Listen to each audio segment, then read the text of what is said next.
I just want to ask you one thing. You've heard this before, maybe from the landlord, maybe from a think tank, maybe someone at a city council meeting. And here is the thing. If you limit the rent I can charge, I won't build a new house. The whole market collapses. Rent controls sound compassionate, but it destroys the city. It sounds economical and well-founded, like an adult in a room. But what if this view is, at best, half, right? Deliberately misleading in the middle, and most important now, in 2025, when housing costs are devouring people's lives, completely reversed course. Today, we browse every major argument used by landlords and the anti-rent control lobby and stress test each argument based on peer-reviewed studies, real-world case studies, and actual housing data released this year. This is not a pro-tenant rant or a landlord's defense. It is a financial and economic meltdown. And eventually, you won't hear it again. Before we start pushing back against these arguments, we need to understand why 2025 is the year this debate is fully back. The data released by the real estate market is indeed worrying. Rather than attracting attention with vague headlines, the latest housing supply analysis by Realtor.com shows that the housing supply gap in the United States is 4.03 million units, which has been under construction for more than a decade and has widened again this year, despite policy concerns at the state level. The National Low-Income Housing Alliance went further, targeting 7.2 million affordable, available rental housing shortages for low-income tenants within the world's wealthiest economy. That number tells you how bad the market itself has failed. What does this shortage bring to those who live inside?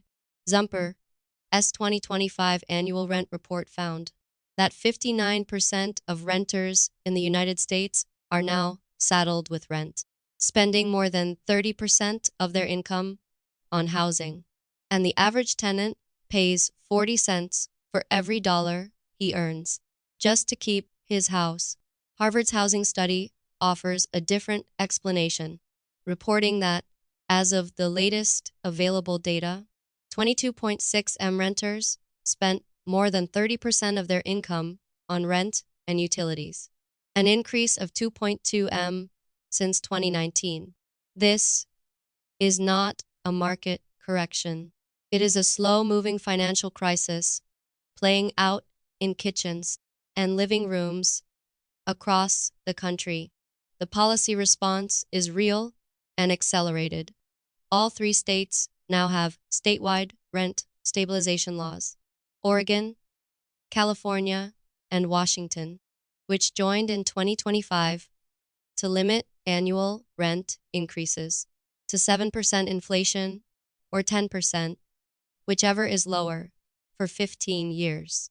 The city approved a 3% increase in 1-year leases and a 4.5% increase in 2-year leases in 2025. And as expected, the 2 sides immediately declared victory. According to the BBC, in the UK, temporary rent controls in Scotland continued until the spring of 2025, and England is moving towards strengthening tenant protection, with framework discussions continuing until the spring of 2027. A YouGov poll found that Britain's support for rent controls far outweighed public opposition. None of this is theoretical anymore. These are living laws, unsolicited votes, and real rent checks. The debate over these policies deserves practical scrutiny, not repetitive discussion points masquerading as conclusive science. It is a flagship argument you'll find in every city council meeting, every opinion piece in the Wall Street Journal, and every real estate developer who hires lobbyists. The narrative is straightforward: curbing rents, cutting incentives for construction profits, developers leaving, supply shrinking, long-term affordability deteriorating rather than improving. Real economy data supports part of this concern. And we should be clear before refuting this argument. In 2019, Rebecca Diamond, a Stanford economist, published a study in the American Economic Review, one of the most cited housing economic studies in recent memory. Her team looked at what happened when San Francisco extended rent controls to small, multifamily buildings built before 1980, and the results were simple.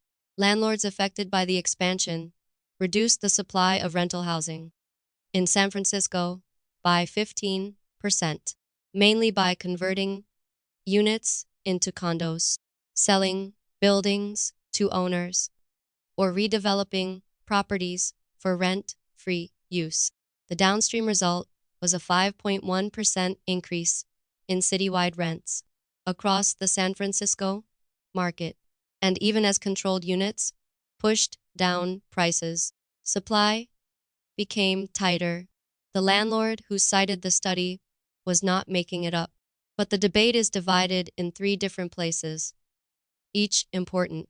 The San Francisco study examined a particular type of hard rent control that applies to older and smaller buildings rather than the modern rent stabilization policies that the 2025 legislation actually revolves around. Hard rent controls freeze rents at fixed figures and do not allow year-on-year changes.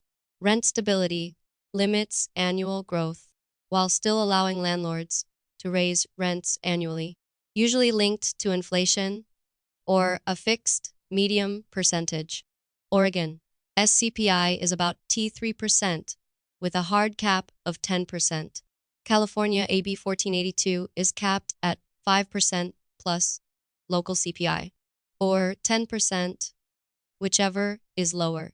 Using Diamond's research in San Francisco on small buildings, with rent caps frozen before 1980, to oppose 2025 style stabilization policies is a constant intellectual bait and switch in the debate. The second crack came from broader research records.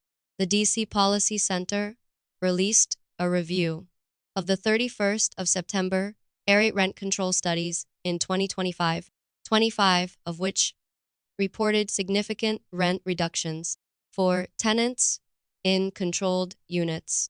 On the supply side, in particular, the review found that some studies have shown that rent stability does not meaningfully slow construction of new buildings, especially when new developments are explicitly exempted from coverage, a model used in most modern legislation.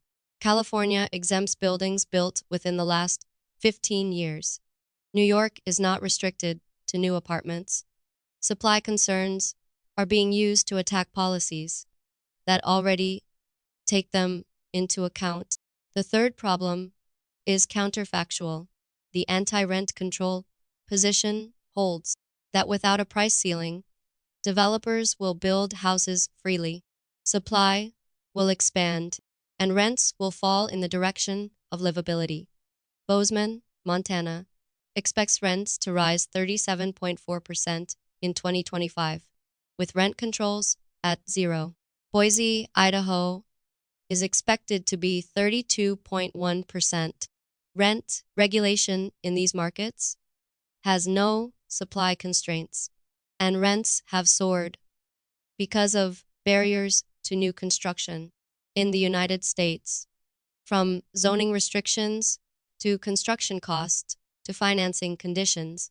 Regardless of the rent ceiling for existing buildings, the supply response that advocates of anti-rent regulation have promised for decades has not appeared in markets that should have proved their point. Supply theory is established under specific conditions. specific policy designs, and specific markets. What it failed to do, however, was to justify every form of rent stability at any time, anywhere. The evidence does not support the ongoing leap. This argument is different from supply theory. It is not so much economics as optics. The landlord is a reluctant participant in the real estate market, barely turning on the lights and unable to absorb any restrictions on their fees. For some individual landlords, some stories reflect real stress. A 2025 survey by Realtor.com found that nearly three-quarters of landlords are small real estate investors, and many landlords are dealing with rising real costs, higher premiums, higher maintenance costs, property tax adjustments in competitive markets. None of this will change the calculation method at the actual runtime. A widely circulated breakdown of real estate rental income for 2025 shows that the landlord's gross profit margin after deducting mortgages, insurance, taxes, maintenance, and vacancy is about 27%. That is roughly the same as a small, well-run retailer, but retail business owners bear both capital risk and active labor risk. The property owner bears the capital risk, and the underlying assets increase in value by themselves. Zillow's 2025 data forecast an annual appreciation rate of 2.5% for single-family rental housing, a figure that represents passive wealth accumulation and has never appeared in business income complaints. On the city council podium, when landlords argue that they cannot operate profitably at stable rents, they are calculating operating returns in isolation, ignoring the annual capital appreciation of backstage operations. A San Francisco landlord bought the property in 2010 and tripled its value, but he had to disclose that he had accumulated considerable wealth on the same assets at the same time because of low operating profit margins. The profit margin view treats rental properties as corner grocery stores that function more like long-term equity positions and also happen to generate monthly cash flow. The theory of cost pressure also avoids the situation that rent stability actually allows landlords can raise rents by up to 5% a year, plus local CPI, according to AB 1482. Calif, Oregon law allows for a 10% increase in 2025. These aren't frozen foods. Landlords, facing real cost increases, have a built-in mechanism to pass on some of the costs to tenants.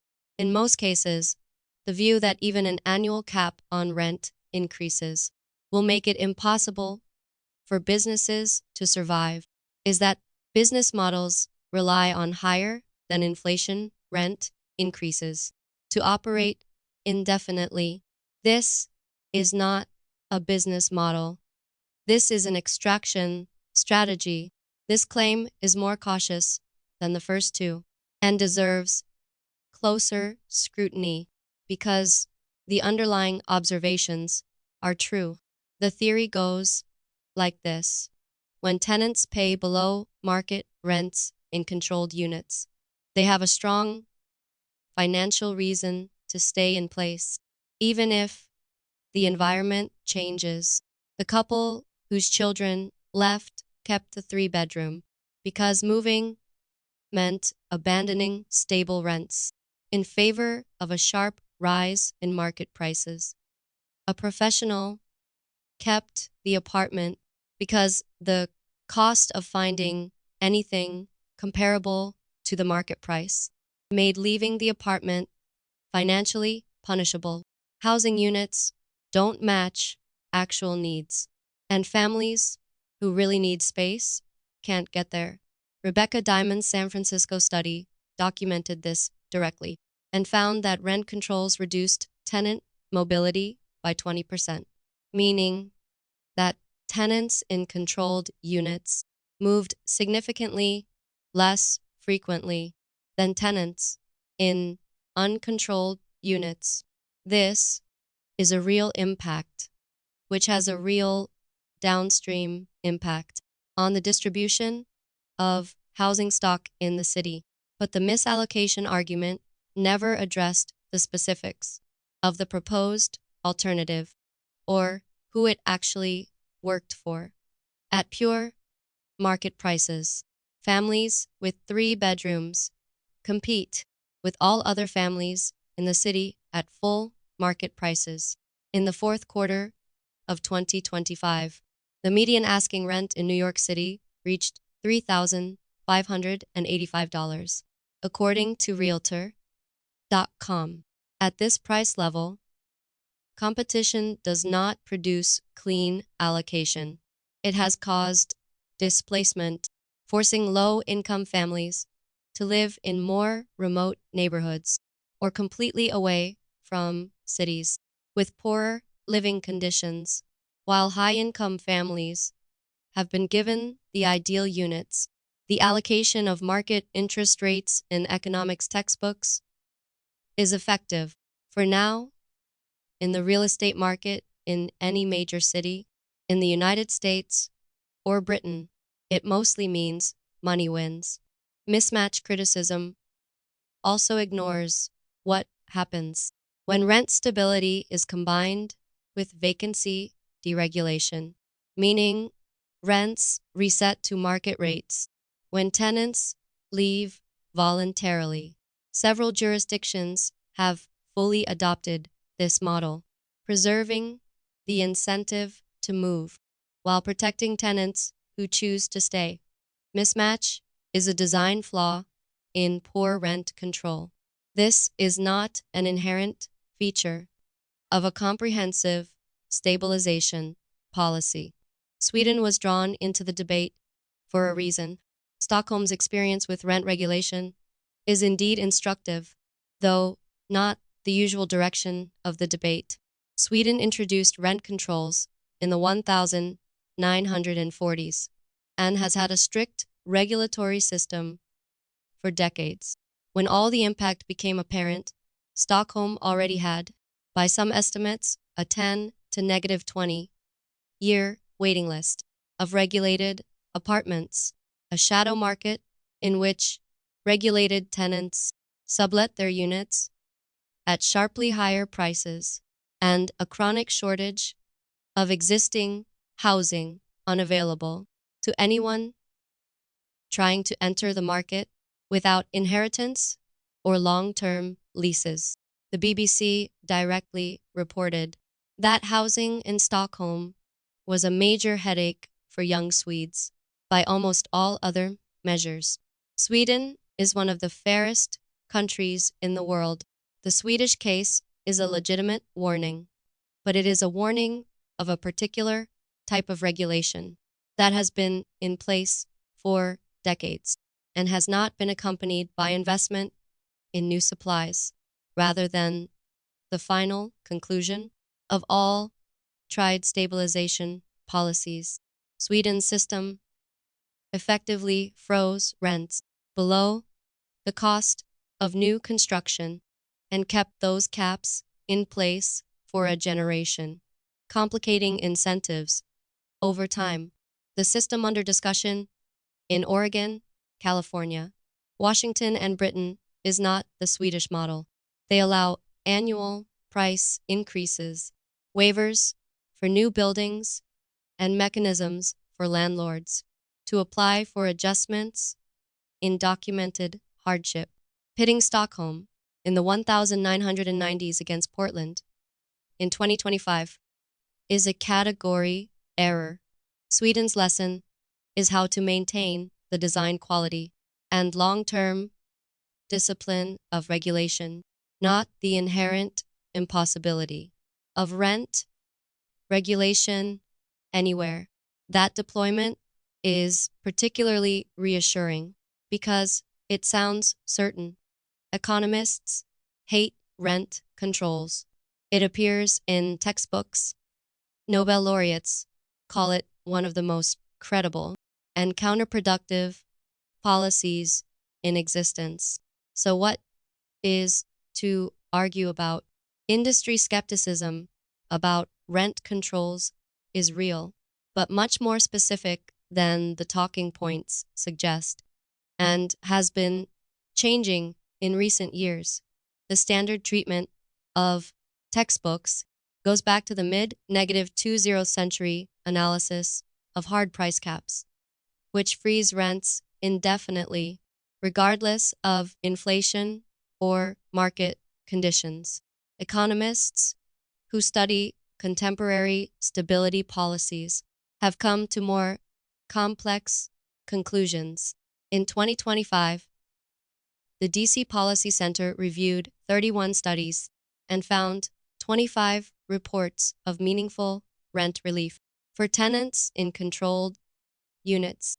A 2025 paper by Policy Link titled Economists Rethink Rent Control documents a growing body of academic research, finding that carefully designed stability does not necessarily trigger supply collapses predicted by classical models, especially when new building exemptions are incorporated into law. The Brookings Institution acknowledged in its own assessment that while rent controls appear to help existing tenants in the short term, the long-term impact on affordability and middle-class development depends largely on how policies are designed and other housing investments that accompany them. That doesn't mean rent controls don't work. That is, the result depends on how you build it and what matches it. The Economist agrees that the framework also hides who is funding which research. The National Apartment Association, which lobbies aggressively against rent controls, released its quarterly rent control outlook, most recently in the fall of 2025. Rent controls are an effective way to make housing scarce and expensive, according to an article by the American Enterprise Institute. These groups do not conduct independent academic research. They're promoting it in the language of economics, a distinction that matters. When someone tells you that the expert consensus has solved the problem, it is worth stepping back and honestly stating the actual results of the study, rather than choosing either side that supports the data. After analyzing your personal views, the rent stability implemented in modern US and British policies has brought real rent savings to tenants covering units. The benefits are indisputable. A 2025 assessment by the DC Policy Center found that 25 of 31 studies were correct. In New York, rents for unregulated units are 22 to 25% higher than those for unregulated units, meaning the policy creates a two-tier market with real and measurable winners. At the regulatory level, the real costs are real, and ignoring them is not honest analysis. There is strong evidence that tight rent controls reduce tenant mobility and have a mismatch effect over time. The hard rent cap reduces investment in the maintenance of affected buildings because landlords facing fixed income have less room to invest in maintenance. Diamond supplies in San Francisco fell 15%. As a result, rents in the city rose by 5.1%. None of this was invented by the landlord lobby. There is ample evidence that rent controls provide real, measurable short-term benefits to protected tenants and pose real, measurable long-term risks if they are not designed or implemented properly and do not invest in new supplies. The idea that it is absolutely destructive is wrong. The view that this is a complete solution to housing affordability without building more housing is also wrong. Just because rents are stable, the shortfall of 4.03 million homes in the United States will not shrink. It will be shut down, requiring its own set of policy commitments. The public debate in 2025 was not primarily about this layered reality. Two camps are passing the buck.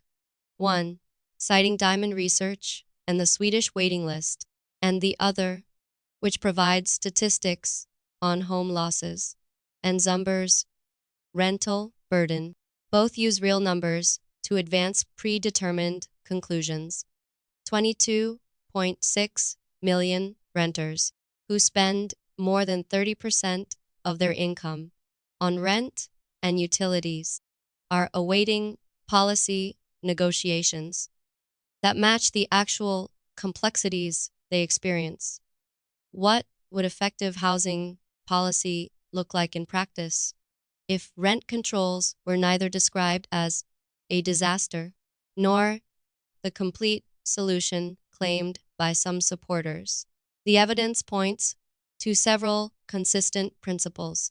Stabilization works better when it targets existing tenants in the existing stock rather than trying to control the entire market, which is why the new building exemption is a key design feature and why the California and Oregon models under study outperformed the old New York hard ceiling system in the first few decades. Supply investment must go hand in hand with stability, not replace it. The shortage of 4.03 million housing units in the United States is not caused by stable rents and will not shrink without the political will to continue large-scale construction, which means addressing zoning restrictions, construction, financing, and allowable timelines. Cities that see rent stability as an alternative to supply policy rather than a parallel tool are bracing for Stockholm-style outcomes long enough. Tenant protection requires a real enforcement mechanism behind it. Paper stabilization laws make no sense if landlords can willfully and negligently evict tenants, refuse repairs that make units uninhabitable, or remodel properties at a pace that regulators cannot track. New York's experience shows that even well-designed rent regulation can operate actively without a strong enforcement infrastructure, while the Community Service Association found that 22% of rent-stabilized tenants in New York lagged behind in rent as of 2024, indicating that the system did not provide stability as reliably as policy design expected. For landlords who actually operate small, low-margin portfolios, the difficulty waiver process within the stability framework provides a more honest answer than a blanket rejection of all regulation. A system that allows documented cost increases to pass while protecting tenants from arbitrary higher inflation is not one that views small landlords as enemies. It is a system that separates passive portfolio extraction from truly small operations that try to cover actual costs. Here is the whole debate, excluding lobbying language, textbook references, And the city council, theater, housing is not only a financial asset, but also a basic necessity of mankind. The two functions restrict each other, and no policy can completely solve them. Rent stability protects those who already own homes from being overpriced. It does not itself provide housing for people who have nowhere to go. Both questions are real and cannot be seen as talking points for one side or the other. The landlord arguments we had today weren't all wrong. Some described the real effect under real conditions. Their usual practice is to present some facts as complete facts, cite the latest implementation plan, to oppose carefully designed implementation plans, and use sound, neutral economic language while defending specific financial interests. Recognizing this does not mean instinctively supporting every rent control bill on the ballot. That means asking opponents to be more precise about which research, which markets, which policy designs, and whether the comparisons being made actually fit the legislation in front of you. 59% of American renters are currently saddled with rent and do not live in economics textbooks. They live in a real estate market with fewer than 4 million units built, with a median asking rent of $3,585 in New York City, wages that can't keep up with rent increases in any major metropolitan area, and political debates about solutions tend to serve everyone except those who should help them. The next time someone tells you rent controls are an issue, it is worth remembering